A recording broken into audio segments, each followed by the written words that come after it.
최근 인도네시아가 프랑스산 라팔 전투기를 도입한 가운데 충격적인 소식이 전해졌다.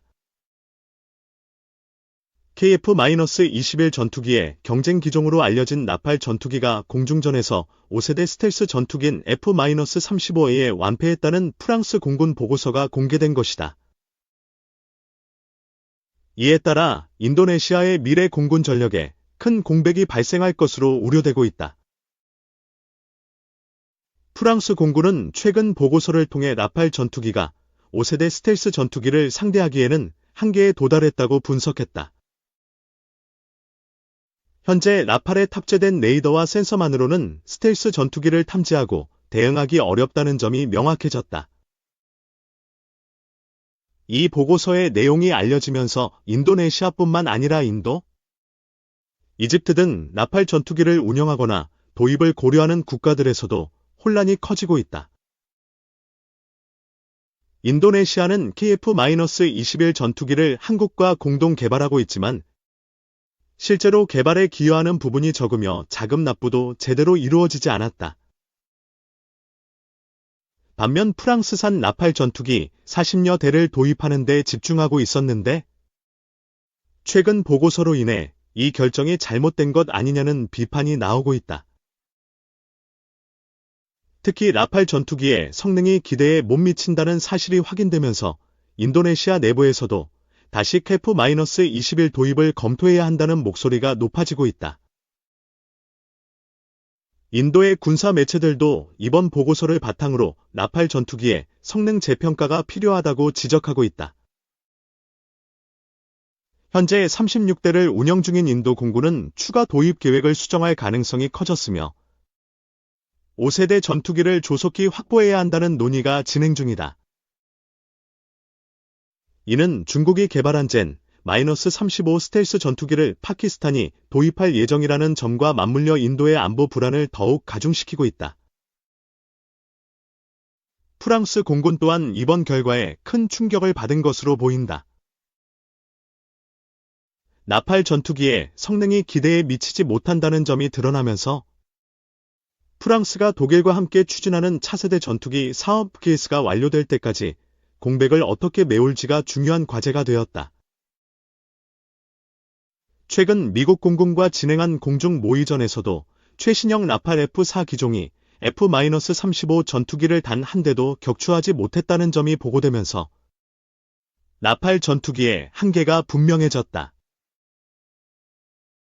반면 한국의 KF-21 전투기는 개발이 순조롭게 진행 중이며 블록 2와 블록 3 개발을 통해 스텔스 성능을 갖추는 방향으로 나아가고 있다.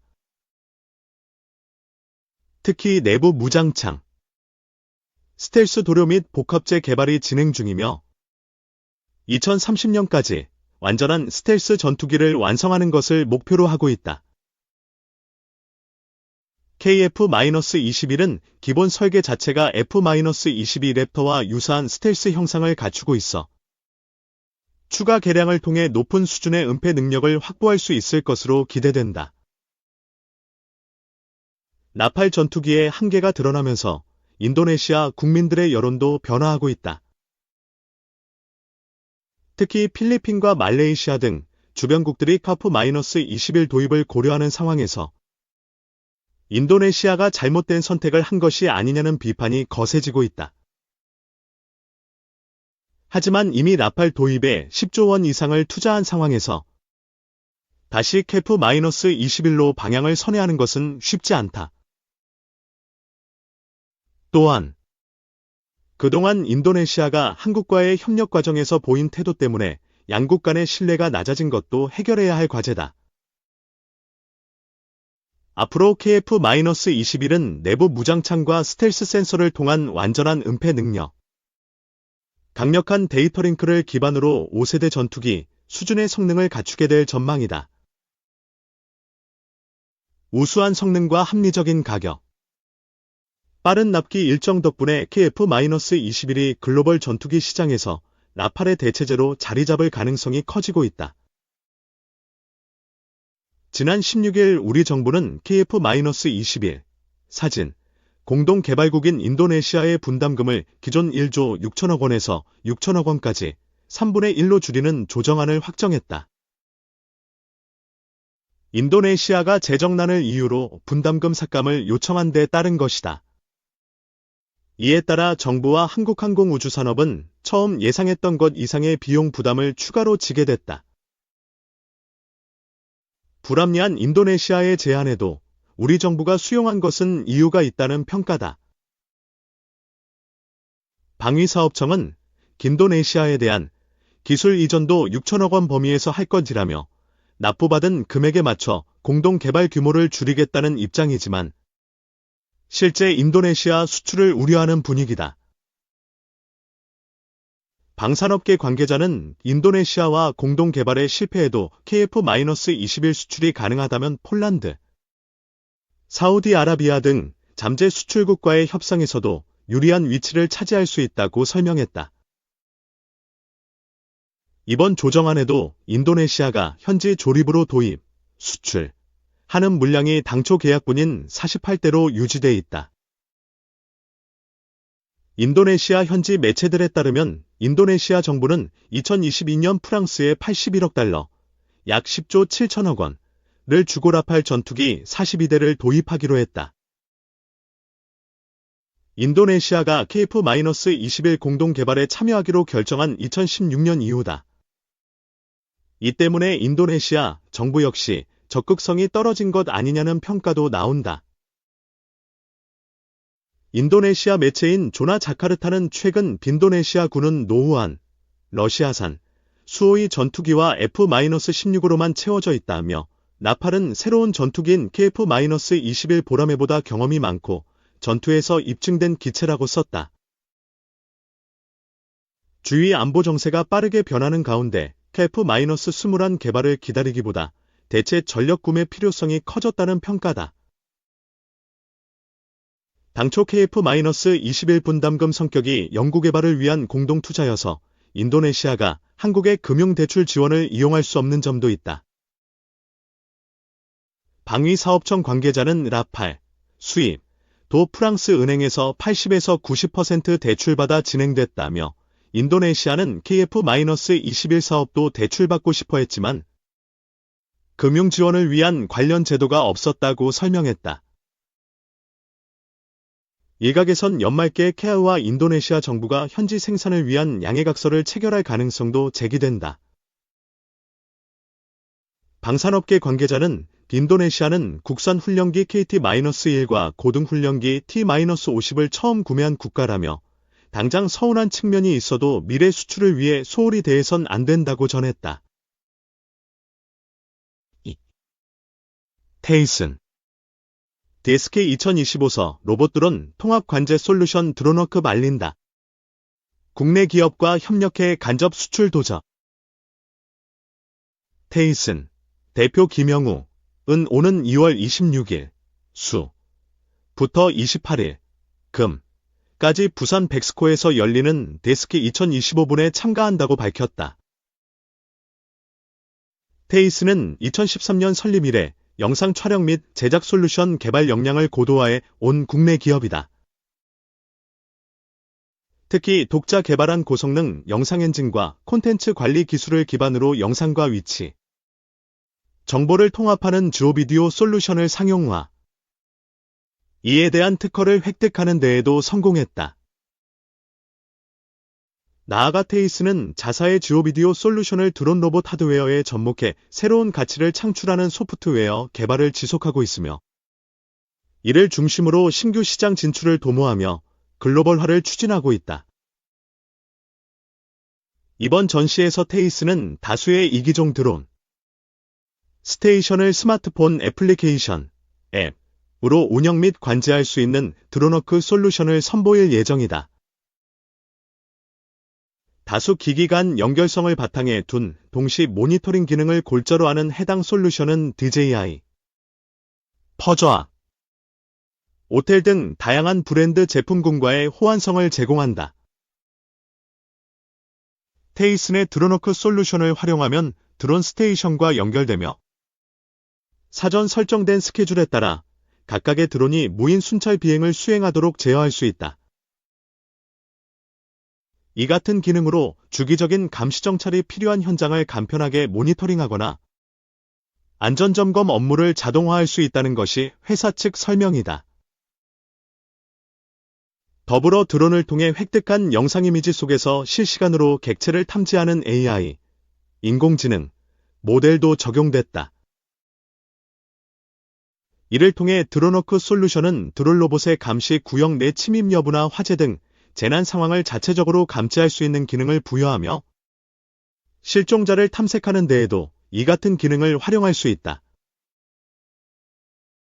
또 유사시엔 관리자가 원격으로 드론을 조종할 수 있는 권한을 얻어 상황별로 필요한 대응을 조속히 이행하는 것도 가능하다.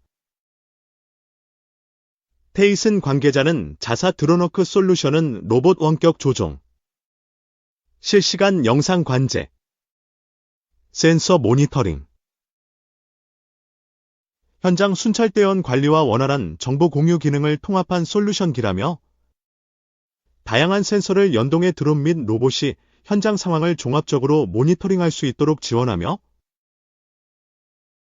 동시에 자동화된 데이터 수집과 관리, AI 분석을 뒷받침해 현장 관리, 순찰 업무의 효율성을 제고한다라고 부연했다.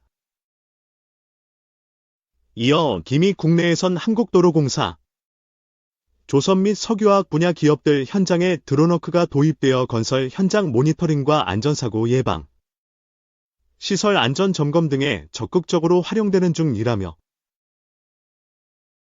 이 같은 사례와 실제 고객들이 나타낸 만족도 데이터를 앞세워 디스크에서도 적극적으로 소개하고 이로써 해외 생산 유통거점을 보유한 국내 대기업을 고객으로 확보해 간접 수출성과 창출에 도전할 것이라고 밝혔다.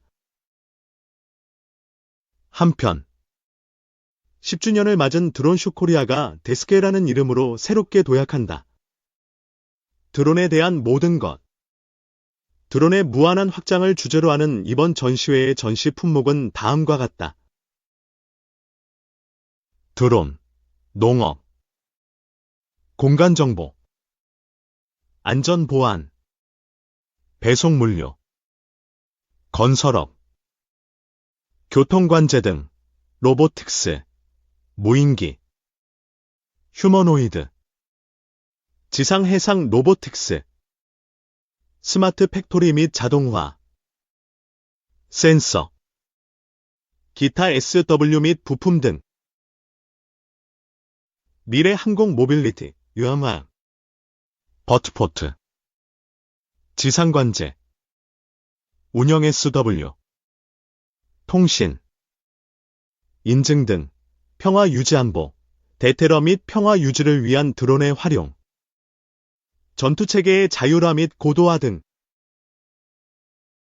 5차 산업혁명, 인공지능, 기계학습, 원격 자율주행, 신재생에너지, 지속가능성 등 항공우주, 저궤도 위성, 원격탐사, 위성항법, 우주발사체, 우주 스타트업, 민간우주 개발사업, 우주 활용 등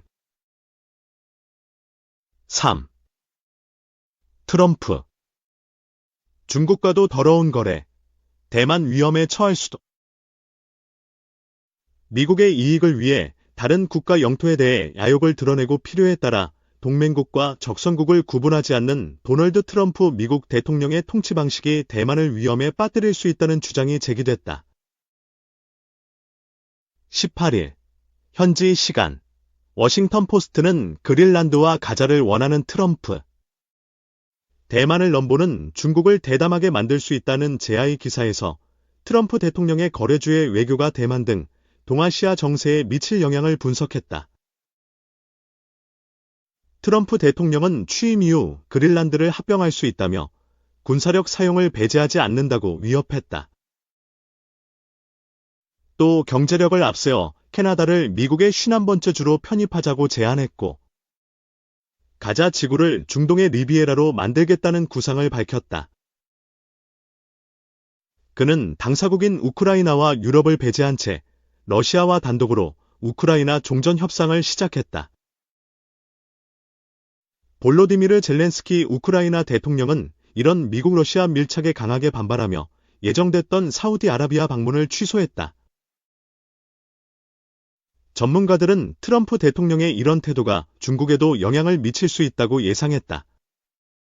양안, 중국과 대만, 갈등이 고조되는 가운데 중국이 대만 침략을 위한 명분으로 삼을 수 있다는 것.